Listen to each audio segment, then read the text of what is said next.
Just over there, sheltered under the lee of that mountain, lies the world's most surprising resort, home to Saudi princes, Hollywood stars, European royalty, billionaire tycoons, multi-millionaire footballers. Their combined wealth adds up to more than most South American countries. But it's where this is that might surprise you most. It's not Malibu or Monte Carlo. It's not Barbados or Bora Bora. No. That, my friends, hold on to your designer sunglasses, is Marbella.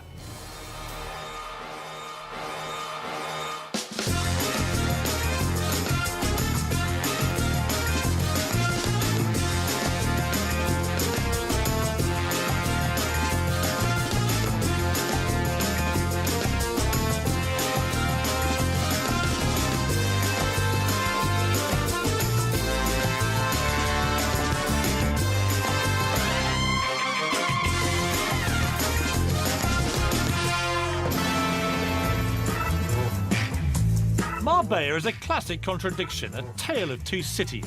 You'll probably know one of them from the tabloids. Costa del Crime. There was a shooting where literally they sprayed the hairdressers with bullets.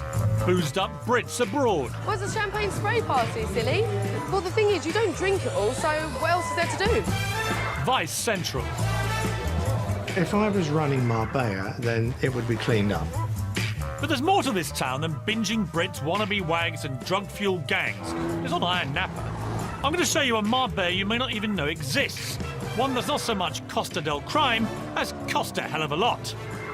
It's pretty ugly, but how much is it? 16,000 euros. 16,000 euros for a handbag? It's stuffed with million-pound mansions. We don't like big houses. You don't like big houses? What's this? Overflowing with luxury boats, oozing with flash cars, and has more than a few resident billionaires to go with them. This has got to be 10 million quid's worth, isn't it? Could be.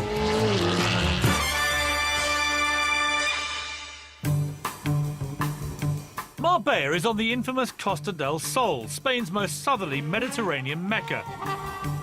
With over 300 days a year of glorious sunshine, it's hardly surprising this bit of coast is so popular with us Brits. 300,000 live here, and a further 2.5 million visit every year.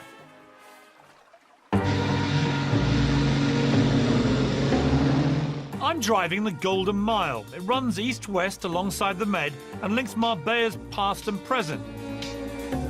Behind me is the old town that Spanish Christians retook from the original Muslim invaders back in the 15th century. On my left here is the world-famous Marbella Club, where the magic of this place really all began.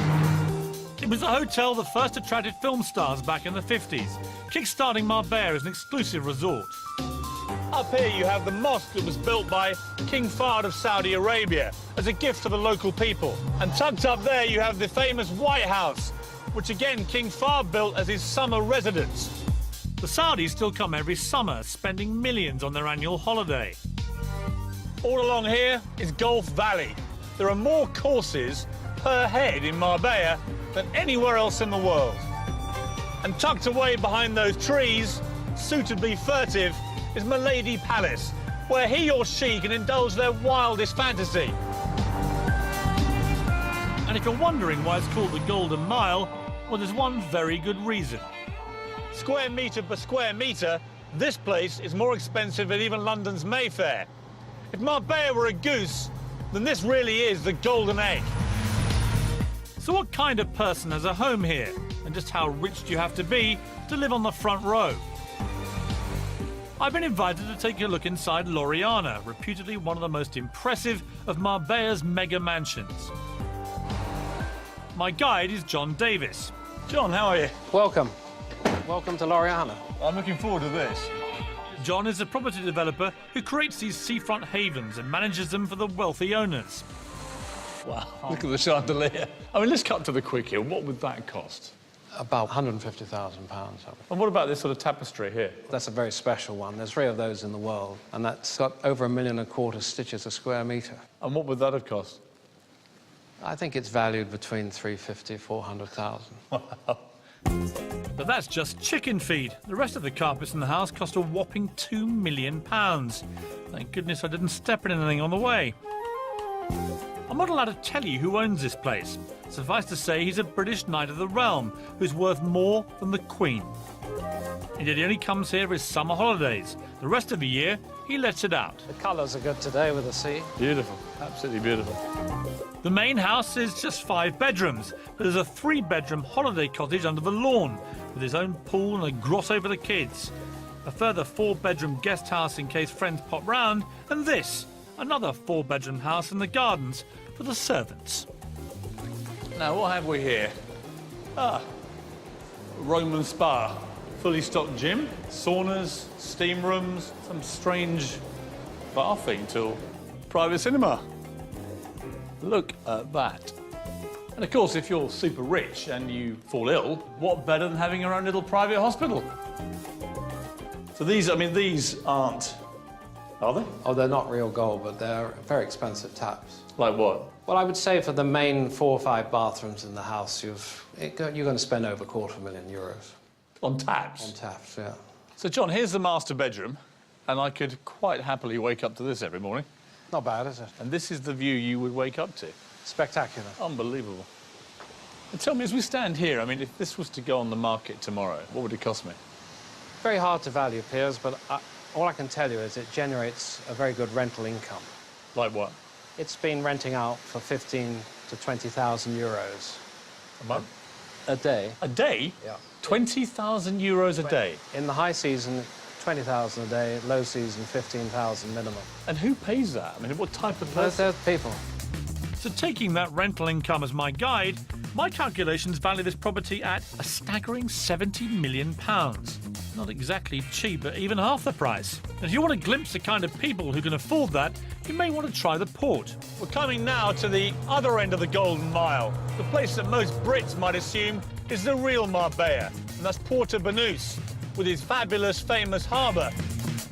It's here that you'll find the glitzy bars and chic restaurants. Since its opening in 1970, Porto Banús has been associated with conspicuous consumption and sophistication. This is Bond Street with a tan. The port reflects an insatiable desire to be admired around here.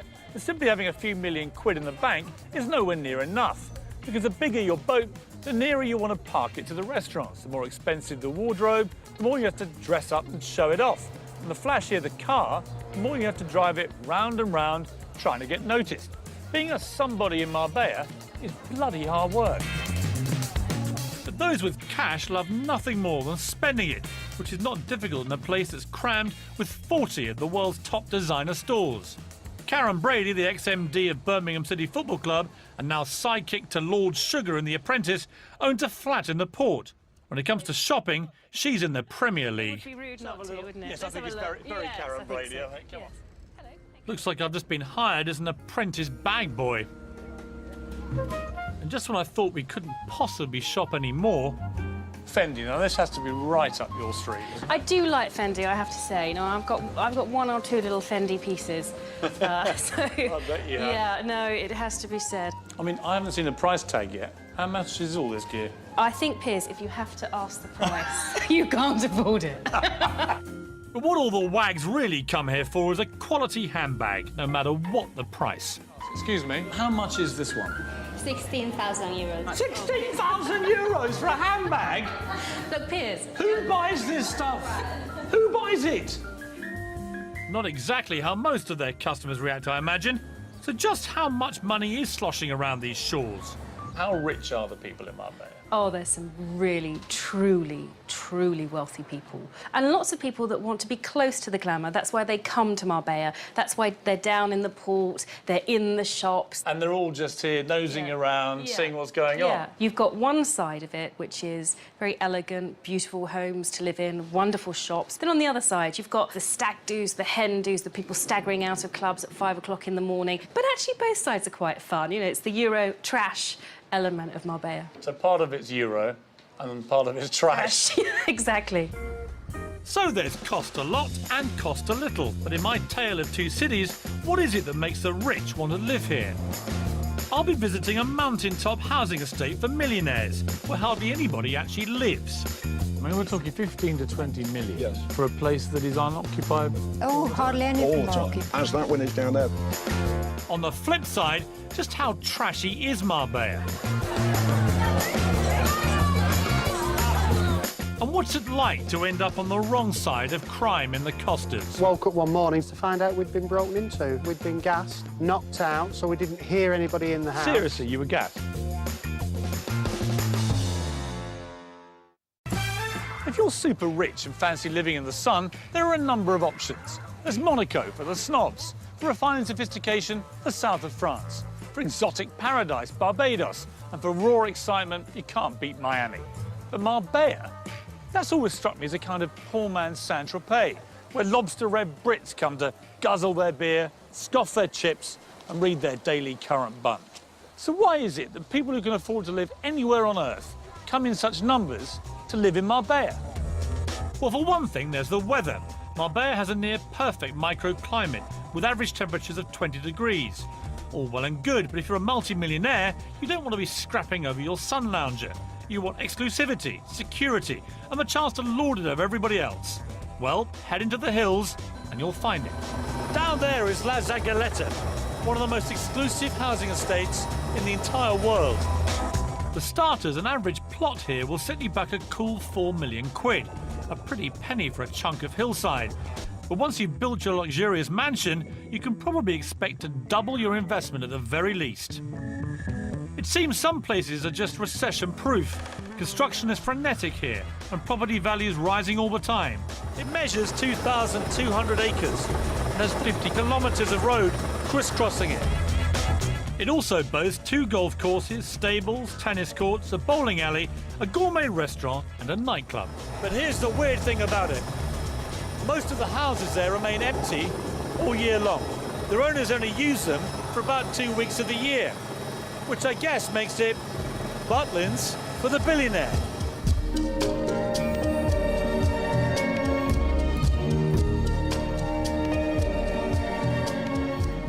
To get into this private hilltop hideaway, you need to be escorted from the main gate by a resident, or you might get shot.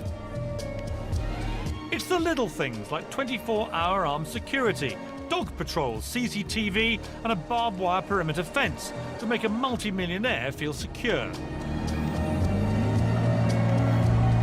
Inside, resident Graham Fisher is waiting to guide me the 3 kilometres to his particular slice of mountainside, where he lives with his wife Barbara, when they're not back at their Barbados residence, that is. Oh my God, look at the view. That's incredible. Isn't it? Well, that's why we bought this house, because that was the view. Graham sold his UK chemical company back in the 90s. Made enough money for him and Barbara to find themselves on Marbella's super rich list, albeit near the bottom, something they're endearingly embarrassed about. Is this one of the bigger ones in the area? It's not, actually. Really? Where would it rank? It's one of the smallest, actually. No. It is. We don't like big houses. We're very happy. You don't like big houses? What's this? Well, we've got about 700 square metres, so what's that, 7,500 square feet of indoor living space. But you don't like big houses? But we've got pals here with 2,000 metre yes, houses. yes. So it's all relative in Marbella? Yes. Yeah. Look at the view. Huh? You've got from the port of Banús, Yeah. 180 degrees round to Gibraltar, and behind Gibraltar you can see Morocco. So that is actually, that's Africa? Correct. Wow. It's 20, that close? 20 miles away. You Seriously? could swim it on a good day. You could. Yes. If you're David Walliams, it's idyllic, safe and isolated. Perfect for hiding away. But all these houses are worth between 5 and 20 million. Yes. Right. Yeah. Well, It's not easy to find one for 5. But basically, it's There's a like few a Germans. secluded If you look over oasis here- for very rich people, right? And us. Well, Graham, to be honest, I'm not scenting poverty here, Graham. And whose is that huge place just in front of us there? As far as I'm aware, it belongs to a German family, but we've never seen lights on in it. It's never in use. I mean, we're talking 15 to 20 million Yes. for a place that is unoccupied. oh, hardly any of All them the are time. occupied. As that one is down there. And there are a few Russians here. Yeah, the mayor of Moscow. The mayor of as well. Moscow has a house. Mayor of Moscow. Would you ever sit here and think, actually, we're a bit lonely up here? Well, No, we've got well, lots of no, pals. because the English, well, We all stick together wherever we go, anywhere in the world. Well, I'd love to sit together with you. I haven't quite got the money, Barbara, to be honest with you. Oh, it's a great party house. Huh? We have some great I bet parties you do. out here. But it's, I mean, it is a very nice, secure place. That's why we came here, really. It is probably the Is it completely safe here? Yes.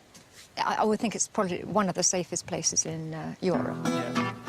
So the price of safety in this town is £20 million, give or take a few bob. An awful lot to shut out to ensure your parties aren't gate-crashed by unwanted visitors. But then this is the Costa del Crime. The stretch of coastline was first dubbed the Costa del Crime back in the late 70s, after some of our most notorious crooks came out here to enjoy the sun and to avoid getting nicked. While the UK and Spain were arguing over extradition treaties, the likes of Freddie Foreman, the craze enforcer, and Ronnie Knight, Barbara Windsor's gangster ex, were here enjoying their ill-gotten gains. And British hoodlums are still here, but things have changed. Marbella is now an international melting pot of criminals, and they're all after a slice of the action. Of course, where there are so many criminals living in such a small place, there are bound to be differences of opinion. In the last few years, along this small stretch of Spanish suburbia, there have been a whole spate of gangland shootings. 3 people shot in broad daylight in that restaurant.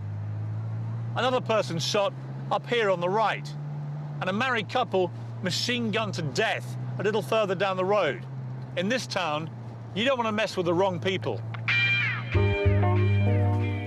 You see, with Morocco just a short boat trip away, Spain is the preferred route for bringing illegal substances into Europe. Consequently, you'll find more than just a few drug barons hanging around. Someone who knows all about the illicit goings-on is Wensley Clarkson. No, he's not a drug baron, he's a journalist who's written a few books on Marbella's underworld. He now lives and works here. Well, it's fertile ground. So, Wensley, tell me about crime in Marbella. What's so weird about this place, Piers, is that you can sit on the beach as a tourist, have a lovely time in the sun, drink your pina colada at the bar on the beach, and 20 yards behind you might be a brothel, or 20 yards behind that might be a drug baron's house, and then 20 yards behind that might be a couple of criminals threatening each other with a gun. They're here because money attracts criminals, sunshine attracts criminals, a lapse police force attracts criminals. All the elements are here. This is why it's the melting pot of criminality that it is. You know, if you were brought up flogging the odd bit of cocaine in Bulgaria, you're going to be much happier flogging the odd bit of cocaine here. 40% of all of Europe's cocaine comes through Spain. Really? I mean, that speaks for itself. How much of what I'm looking at would you say has been paid for with dodgy money? Statistically, about 60 to 70% of the new buildings that have been constructed in the last 30 years here come from black money. That's illegal money, and it's helped fuel this entire economy. It wouldn't exist without it. How have you seen the Marbella crime scene evolve over the years? Instead of having friendly, old-time British villains who are nice to women and children, we've actually got hard-nosed Russian gangsters, other Eastern Europeans. These are people who take no prisoners. They will order a hit on an enemy, and they don't care if their wife and children are killed at the same time. And is that actually happening in Marbella? I mean, this is not just myth. This is going on. It's going on all the time. There was a shooting in a hairdresser's not that long ago where literally they sprayed the hairdressers with bullets. They didn't care about the other people who were killed and injured, but they got the man they were after. I don't dispute what you're saying is true, but are you slightly exaggerating this? Because when I've walked around Marbella, it all seems relatively safe. Well, they're not popping out from behind trees of Lugers, Piers, but they're there. It's an underbelly, it's an undercurrent of criminality, because this is the centre, the epicentre of criminality in Europe, without a shadow of a doubt. Perhaps I'll give that haircut a miss. So maybe Marbella is actually a tale of 3 cities. The millionaires, the boozy Brits, and the criminals. Except you don't really see the drug deals and corruption going on. Or do you? In times gone by, Marbella's dirty dealing wasn't always consigned to the shadows. This is a €500 note, or as they call them over here, Osama bin Laden's. Because although 40% of the EU's entire supply allegedly passes through Spain, you never actually see one. And the reason for that is that most of these out here get passed like this, under tables. Black money deals were the order of the day during Marbella's unprecedented 15-year building bonanza, which began in the early 90s when property prices went crazy. The boom was fueled by corrupt mayors and officials who granted thousands of illegal permits to build on restricted land. Today, the carcasses of fraudulent overdevelopment litter this coastline as a symbol of their unrestrained greed. In a town with an oversupply of houses and hit by a recession that left failed businesses strewn everywhere and 3 of Marbella's top hotels going under, prices fell by almost 25% along this coast. It's left thousands of Brits who bought into the idea of a dream place in the sun seriously burnt. In the end, 3 mayors went to jail and the whole Marbella council was disbanded. So you'd imagine they'd be burning effigies of a terrible trio. Well, not quite. The most notorious of the jailed mayors, the late Jesus Hill, is revered by locals as a modern-day Robin Hood, who created the thriving Marbella of today. Michelle and Stephen Eusden explained to me the alternative view of the corruption. They came here with next to nothing, started an expat newspaper from scratch, and judging by what's in their garage, have done rather well for themselves. Michelle, looking magnificent, if you don't mind me saying. Thank you. The greatest nails I think I've ever seen in my life. Take me back to when you first came to Marbella. What was going on here then? At that time, we were just at the end of the last recession. It was just starting to recover. There was still a lot of property here that was half-built, never finished from the previous recession. And then Jesus Hill came along, and he was the mayor. He was the mayor. He was the mayor for 11 years. Now, there's some things he did wrong, some things he did right. Well, he went to jail, so it's a matter of record. Yeah. Well, he went to jail because he approved some things that he shouldn't have approved. So he was taking bungs for property developers, right? Yes, Yeah. and also... In millions and millions of euros. Yes. So actually... If you don't mind me suggesting this other thesis, he's actually, far from being Robin Hood, he's Robin Hood. No, I didn't say it was Robin Hood. If you ask the standard Spaniard on the street, even today, the average Spaniard will say to you, hold on a minute, he fed us. Well, of course he did, but he was creating an entirely false black market where they're all on the take, right? And black money was everywhere. No one paid any tax, and you all made a fortune. No wonder he's popular. He stopped petty crime. Saddam Hussein had his moments. Yeah, but he kept it all for himself. He didn't give it to the populace. I don't think you can say that. Oh, so it's because he gave back. He's a hero. No, he's not a hero, but at the end of the day, his heart was in the right place, let's say. He was trying to promote Marbella. He kind of set the standard, though, for a series of unbelievably corrupt mayors. I mean, the whole place was swimming in dodgy cash, wasn't it? You can't say that. You have got... I can't say that, it's true. You've got They're all in jail. How many Spanish... They're not all in jail. Sorry, Michelle. They're not all With in respect, how many Marbella mayors were residing at King Juan Carlos's pleasure? Well, at the time, there was 3. However... Just the 3 of them? You can't come to this country and say that there's corruption when you're... Yes, I can. They're all in jail. Well, there is, but there is that everywhere. And is it for the good or is it for the bad? Here, I think a lot of it was for the good. Of course, ironically, he then spawned with his behaviour the arrival of some pretty heavy criminal gangs. I agree with you. You know, gangsters. Yeah. And you yourselves, in the end, fell victim to these people. Yes. What was that? Well, I woke up one morning feeling very groggy and with a thick head, and I went downstairs to find out we'd been broken into, and subsequently realised that we'd been gassed, knocked out, so we didn't hear anybody in the house. Seriously, you were gassed? Yes. Seriously. They actually put the gas through the air conditioning units. That's how they get it in the house. We believe it comes from Eastern European, and it's something that their special services used to use. We were fortunate. At the same night that we were actually gassed, a very wealthy Spanish client of ours was done in the same area, and they actually woke her up at gunpoint, her and her husband, and they had to empty the safes. So I thank God we got away, but it was a warning. Scary stuff. But to add to the mix of multi-millionaires, criminal gangs and corrupt mayors, there's a new breed of visitor to Marbella, the boozed-up, binging Brit.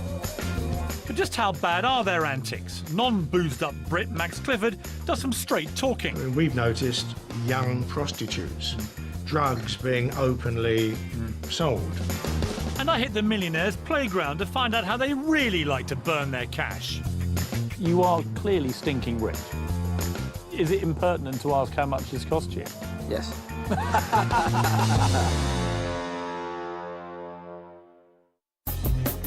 As midnight approaches, Porto Banús becomes less swanky and more, well, you know what I mean. The sort of place you wouldn't let your daughter loose in without a chastity belt. There's no doubt that with the arrival of cheap flights a decade ago, a new type of tourist spewed forth on the plains, and they were looking for just one thing: a party. Marbella developed a Jekyll and Hyde personality. Whilst the front line has kept its upmarket glamour, the street behind has become decidedly more downmarket. It's known as the second line, and at the far end, along with the hookers, pickpockets and pushers, you'll find Lineker's Bar, a home from home to many Brits abroad. Right, ladies, now you are on a hen weekend, right?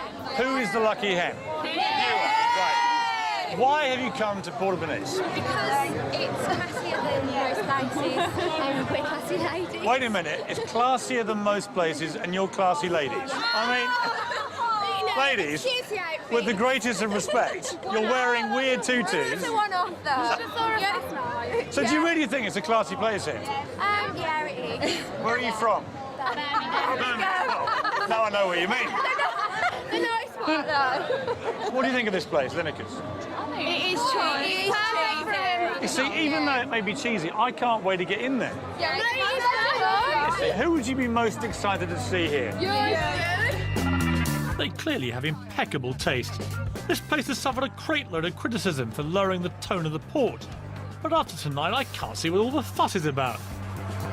An absolutely crazy place, and yet, I have to say, undeniably good fun. They're all having a great time in there. I mean, look. Actually, maybe not. The Lineker behind Lineker's is Wayne, once famous simply for being the cheeky younger brother of Gary.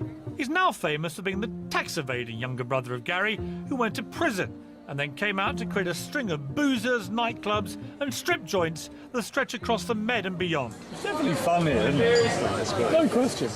Wayne's not exactly Mr. Popular with Marbella's elite, thanks to the party-hungry clientele he brings to town. So wait, do you make any apology to the smart set of Marbella? I think you have brought this place crashing to its knees down market. Do you make any apology? No, none at all. What Lineker's has done for the port has not lowered the clientele. It's brought a new clientele to the port, a more down-to-earth clientele, and a great crowd. And fortunately for Lineker's, it's turning towards the crowd that we want. You know, we'll go through sort of 15,000 bottles of beer over a weekend. 15,000 bottles of beer? Over a weekend. Do you think the media caricature of Marbella is, and Porto Banús in particular, is unfair? It's a high-profile place. It's a busy place, and what sells stories, you know, muck sells stories, isn't it? So they're going to look at that side of things. Are you happy wallowing in muck? Oh, where there's muck, there's money, Piers. I mean, do you think you've made Porto Banús more accessible to the British working-class man and woman? That's exactly right, Piers. So Wayne Lineker's message to the rich and famous of Marbella is... Do one. So, no room for the toffs in Wayne's world. I'm not exactly sure they're rushing to be at his side, are you? But whilst the drunken hoi polloi might be confined to just one short street in Porto Banús, it's one street too many as far as many Brits living the dream here are concerned. It's the hottest conversation in town as they sit in their bougainvillea-clad villas or stroll the lush golf course. Public relations guru Max Clifford and his gated community friends seemed positively militant when I caught up with them for afternoon tea. This strikes me, we're all sitting here having an absolutely quintessential English tea. And it kind of suits all of us. Tea, 5 o'clock in the afternoon, when Bob's been golfing and we've been swimming and the girls have been shopping, yeah, or having their nails done. It is lovely here. I mean, I have to say, though, this is about as far removed from Porto Banús at night time. Marbella is a weird contradiction of areas, isn't it? Porto Banús is like Soho is to London. Yes. You can come out of the theatre in the West End and go to a beautiful restaurant, or you can go into the streets of Soho where there's drug addicts and prostitutes and whatever. It's the same here. Does that concern you as a long-term Marbella resident? If I was running Marbella, then it would be cleaned up. There would be police presence, it would be altogether different. What would you do? Would you Get shut rid down of- bars like Lineker's? Well, I would make sure that they were carefully controlled. I mean, in terms of people wanting to go out and have a drink, absolutely fine. But it's all that goes with it. I mean, we've noticed increasingly young prostitutes, drugs being openly sold. It can be cleaned up, and it could be cleaned up very easily. I mean, they approached me 2 or 3 years ago about doing PR down here. And all right, they couldn't come up with the money. But I made it very clear to them that these were issues which had to be addressed and had to be sorted out. What do you charge these days to clean up a very badly tarnished reputation? I told them that it would be a minimum of 2 years at £25,000 a month. Right, here's a cheque. Right, that's my vote sorted. Max for mayor. Back in the 50s, when this town first became a tourist destination, there were no image problems, because there was only one place to stay. European blue blood playboy Prince von Honlo turned a rustic farmhouse into the hideaway Marbella Club Hotel, with the express intention of offering it as a chilled-out alternative to the razzmatazz of Saint-Tropez for its aristocratic chums and glamorous Hollywood friends. There was a time when the only telephone on the coast was here at the Marbella Club Hotel, which meant the likes of Jimmy Stewart, Cary Grant and Audrey Hepburn might all be in the same queue waiting to call home. This hotel still has an aura of chic discretion about it, with 23,000 trees in the garden and individual private villas, making it easy for stars to come here and stay without anyone knowing about it. Just a week ago, desperate housewife Eva Longoria slipped inside and stayed in one of his £3,500 suites. The paparazzi were nowhere to be seen. Step next door into the Villa Tiberia restaurant and you'll still find the glamour and sophistication associated with Marbella of the 50s, a time when elegance and wealth kept itself to itself. Definitely very classy. But down on the port these days, it's more, if you've got it, flaunt it. And there are plenty of new money types who do. Well, if you've made a few million, why keep it to yourself? And if you really want to flash the cash, then head up the Ronda Road into the hills and burn some serious money with Marbella's top players. This is the Ascari Race Resort, a private club with a paltry joining fee of just £150,000. The multi-millionaire petrolhead who built this place largely for his own amusement also designed and manufactured this little plaything to go with it, the £250,000 Ascari supercar. Klaus Vort is the 58-year-old high-tech inventor and one of Marbella's richest residents, whose money fuels it all. And his latest invention to make himself even richer is a finger scanner that's impossible to fool. It's all about fingerprints, right? It's not fingerprint. What is it? It's a radio scan of your 7th layer inside your finger. It's like something out of Star Trek. There's a good reason for all this security. My God. These are Formula One cars, These right? are all Formula One cars. All of them have been used in Formula One races. Proper Formula One cars. I'm now inside the most expensive toy box in the world. This has got to be 10 million quid's worth, hasn't it? Could be. What was your vision for this place? Basically, I would like to own a circuit where I could play on every day. That's how it started. It's the ultimate boy's toy, really, isn't it? Yes.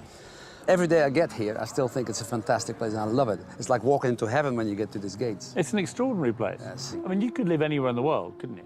Yes. Why Marbella? I think Marbella is vastly underrated. I think it's a fantastic place. Need to be in Western Europe on a regular basis. So this is only 2.5 hours flight from London or from Amsterdam, whatever. So it's easily accessible. I mean, with the greatest respect, Klaus, you are clearly stinking rich. Is it impertinent to ask how much this cost you? Yes. But it's a lot. In fact, Klaus invested a vast £50 million of his fortune on having a good time. And having that kind of money to spare definitely puts you in the upper Marbella set. They all hang out at Olivier Vallet's nightclub. Lineker's is just a stone's throw away, but this place is about as far removed from Wayne and his pals as you could possibly get. Hello. The Queen of Marbella. Welcome to Marbella. I have heard so much about you. Thank you very much. Take me into your lair. Welcome, welcome. This is Marbella's premier nightclub and is as voluptuous, exotic and entertaining as Olivia herself. People said to me that I couldn't make a programme about Marbella and not eventually meet you? That is real, because I said to everybody, if you come to Marbella and not come to visit my place, it's like to go to Roma and not go to the Vatican. So here are the bowels of your cellar, Olivia. On a busy weekend, almost 5,000 people will guzzle their way through the content of Olivia's cellar. This is one weekend's worth. Yes. But don't bother coming if you're on a tight budget. The punters here spend more in one night than most people spend on their 2-week holiday. This is a 1995. Yes, it's a Methuselah, Methuselah of of Dom Perignon. How much are they? That's a bottle of 30,000 euros. 30,000 euros for a bottle of champagne? I'm told that everybody's been in here. Give me some names of people who've been here. Oh, from Sean Connery to Bruce Willis and with Rod Stewart. And I heard you had Prince Harry in one night. Oh, yes. That is the most chic and elegant young boy that I receive. Really? And when he tells me that it's the best night that he spent in his life, I tell him, really? Don't worry, you are going to have thousands of better nights. Believe me, Marbella is a paradise. One night you like to have something very sophisticated and very good food, and one day you go to beaches where you eat wonderful fishes for very cheap price. Yeah, but hang on a sec, Olivia. I mean, if I went to your nightclub tonight, there are going to be people spending between 5,000 and 20,000 euros, aren't there? Yes, we have. Thanks God. Thanks God, because if there is only poor, it's a little contagious. I don't like to be so near than them. Quite right, Olivia. We certainly don't want you catching a dose of poverty in Marbella, now do we? So, it seems the rich here are very happy living their own wealthy bubble, buying themselves distance from the riffraff and locking themselves away from the criminals. So what does the future look like to anyone who's thinking of setting up shop in Marbella? James Hewitt is the latest immigrant to try his luck. Do you think Marbella is a pretty good place to reinvent yourself if your reputation has been a bit, you know, scallywag, cad, bounder? Thank you for repeating that again. And how do you down 120 bottles of champagne in just 2 minutes? Well, it's a champagne spray party, silly. Well, the thing is, you don't drink it all, so what else is there to do? Tell me I'm barking mad, that I'm a Jeroboam short of a Nebuchadnezzar. Or perhaps it's all this sun getting to my head. But everyone I meet in Marbella says exactly the same thing. This is the best place in the world for work, rest and play. But most people don't come here to work or rest, really. They come here to play in the sun, sea and sand. Oh, and also the giant red cups full of champagne as well. Here at Nicky Beach, I'd arranged to meet Bianca Gascoigne, daughter of football legend Paul Gazza Gascoigne, to have a quiet chat about the new Marbella. Well, quiet-ish. Now then, Bianca, here we are in your natural lair. Of course, yes. Nicky's Beach. Absolutely. Marbella. Seems to be a load of people over there Yes. just spraying champagne. Yes. Well, it's a champagne spray party, silly. What's that? Well, a champagne spray party is basically, it says what it is on the tin. It's a party spraying champagne. So they're all buying champagne? They're all buying champagne, For how yes. I'm not too sure, because obviously... Well, let's have a look. In a big group, obviously you So have... here we are, look. Yeah. The champagne here, Yeah. a Magnum of Cristal, Yes. 1,945 euros. Yes. And this lot are spraying it all over each other. Yes. I mean, that's the most senseless waste of money I've ever seen in my life. And I thought the same. I thought the same. Basically, last time I was girls, we had 120 bottles of champagne. What do you do with it? Well, the thing is, you don't drink it all, so what else is there to do? Well, you spray it. Do you think in a recession, Bianca, that spraying champagne all over each other is a sensible thing to do? Absolutely not, but it's a fun thing to do. Ah, yes, fun. That'll pay the bills. And talking of bills, if you're a millionaire and you're not quite so keen on giving so much of your hard-earned cash to the taxman, there's another reason you might want to move to Marbella. As every local estate agent will tell you, on a good day you can see Gibraltar and Africa from here. Gibraltar's just a 40-minute drive away, but it's been a thorn in the side of Spain for decades, lurking like a shark off the coast, feeding off the scraps that places like Marbella throw at it. But the tide may now be turning. If you're a tax exile, then Gibraltar's now one of Europe's lowest tax takers. And incredibly, you don't even have to live there to reap the benefit. Sounds too good to be true? Well, don't take my word for it. Have a listen to what James Young has to say. He's a Marbella millionaire who sold his pharmacy business in the UK and saved a fortune in tax by buying a flat in Gibraltar. I caught up with James on his £2 million Sunseeker. Pen and paper at the ready, everyone. So, James, I mean, you really are living the Marbella life, aren't you? I'm not quite sure about this. Well, let me spell it out for you. Yeah. Nice big yacht. Yes. Vintage champagne in your hand. Yes. The coiffured look of a man stinking of success, James. Wow. How do you plead? Guilty. Guilty, yeah. Yeah.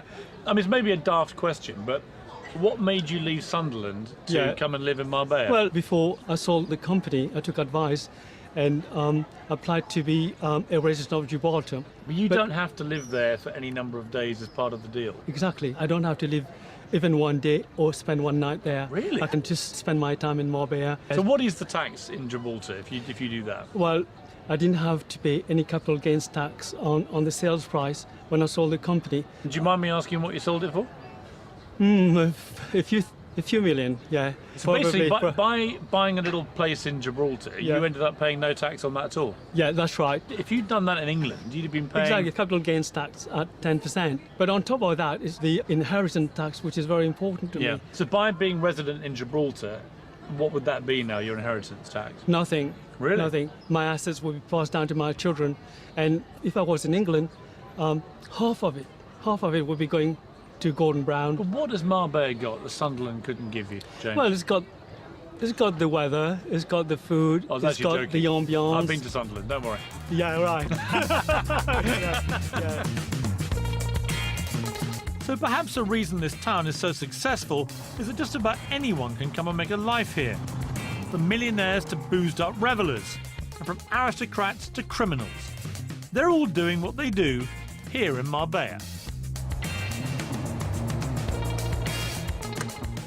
Armed with the idea that Marbella will accept anyone with open arms, Britain's ultimate cad traded his life in Chelsea for a new life here in the sun. This is Polo House, a high-class establishment serving tiffin to the toss. Well, actually it serves posh nosh to anyone who'll pay for it. It's owned by one of my old tabloid targets, James Hewitt.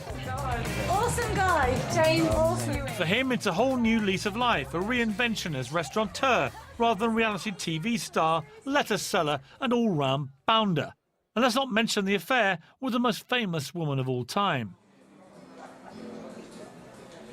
James, we meet again. We do indeed. Very warm welcome. In slightly more... Friendly. Yes, friendly circumstances, yeah. Do you think Marbella, more than most places, is a pretty good place to reinvent yourself if your reputation has been a bit, you know, scallywag, That's cad, very bounder interesting. and so That's on? a very... Thank you for repeating that again. Scallywag, cad, bounder. You know what I mean, though? That actually this is a pretty good place and reinvent I think yourself. anywhere's a good place to go, other than England. No, I wouldn't have chosen it for any other reason than it had potential for developing a new business. Is it a big risk for you? Oh, yes. A huge risk. I mean, last year was quite worrying. I mean, worst possible time to launch a place like this, I would have thought. Well, I mean, one probably wouldn't have done it had one realised that the credit crunch was coming. How much of a draw here are you, personally, do you think? I hope very little. Because what I hear is that all the ladies in town No, you're love joking. coming... No, I'm serious. You're joking. No, You are really like coming along here to meet James Hewitt, which obviously I find quite baffling, but it's true. Well, thank you for that. Well, no, I'm not going to kid myself. I mean, you know, I think that people are intrigued. I mean, I don't think it's necessarily me, but it's the person that they've read about or heard about. But I hope they find when they've been here that they like the place and they come back. And is there a lady in the life of James Hewitt at the moment? No. No? No. No time. No time. I mean, would it be a dream of yours that you could be remembered, perhaps, as James Hewitt, a successful restaurateur, rather than James Hewitt, ex-lover of Princess Diana? I mean, you can't sponge history, so... But in terms of an aspiration for you, personally? Yes, I mean, I'm trying to, you know, I have moved on. I'm going to continue to move on. And if that is accompanied by success, then I would have no complaints. Good luck. Thank you. I set off to investigate a tale of two cities, but Marbella has turned out to be a mini metropolis in my son, providing everything to everyone.